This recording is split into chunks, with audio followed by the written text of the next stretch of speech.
But দোয়া অনেক মানুষের সাপোর্ট ছাড়া সম্ভব হতো না। আত্মীয় স্বজন বন্ধু বান্ধব সবাই পাশে ছিল, তাদেরকে অসংখ্য ধন্যবাদ জানাচ্ছি। দেশের মানুষ সবাই দোয়া করছে, তাদেরকেও ধন্যবাদ জানাচ্ছি। আসলে সবার দোয়া, ডাক্তারদের চেষ্টা, এগুলো ছাড়া আমি মনে হয় না আমার ছেলেকে কাছে পেতাম। আর সর্বোপরি আল্লাহর যে রহমতটা, আমি আল্লাহর উপর বিশ্বাস নিয়েছিলাম, আল্লাহর কাছে চেয়েছিলাম যেভাবে, আল্লাহ আমাকে সেভাবে ফিরে দিয়েছে। অনেক প্রতিকূল সিচুয়েশনের দিয়ে এসে প্রতি মুহূর্তেই মনে হচ্ছিল যে ওকে মনে হয় যাচ্ছে। তো সেরকম একটা সিচুয়েশন থেকে যে আমরা এই জায়গায় আসলাম, এর পিছনে বার্ন ইনস্টিটিউটের প্রত্যেকটা হায়ারকিতে খুব ডিপ কানেক্টেড ছিলেন তারা, এবং আল্লাহ রহমতে তাদের সিনক্রোনাইজেশনটা খুব ভালো ছিল।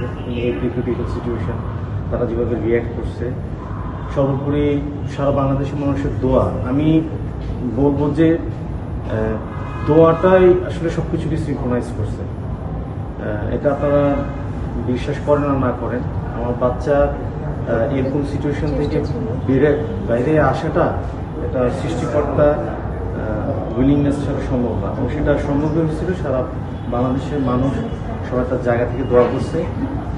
সেই জন্যই হয়তো পুরো ম্যানেজমেন্টটা এত সুন্দরভাবে কাজ করছে, এবং প্রত্যেকটা ক্ষেত্রে কাজের সফলতা ছিল মিরাকলের মতো। যেমন গ্রাফটিংগুলো টেক করা, ও 45% গ্রাফটিং টেক করা, একটা it's a miracle in first step body গ্রাফটিংটা টেক করা। তারপর ওর ক্রিটিন চলে গিয়েছিল 3.31-এ, সেখান থেকে ব্যাক করা, এগুলো সব কিছুই ছিল মানে আল্লাহ তাআলার একটা মার্সি, এবং সেটা সম্ভবই হয়েছিল আমার কাছে মনে হয় যে সারা বাংলাদেশের মানুষের দোয়া।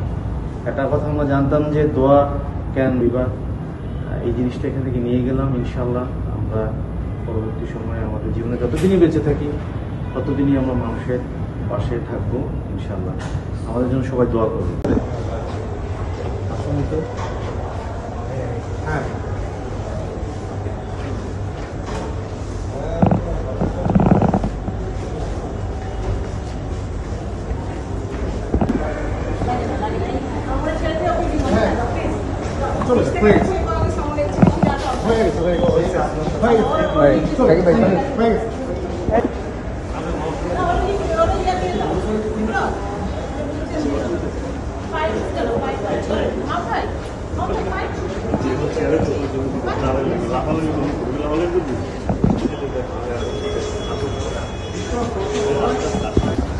লাফালাফি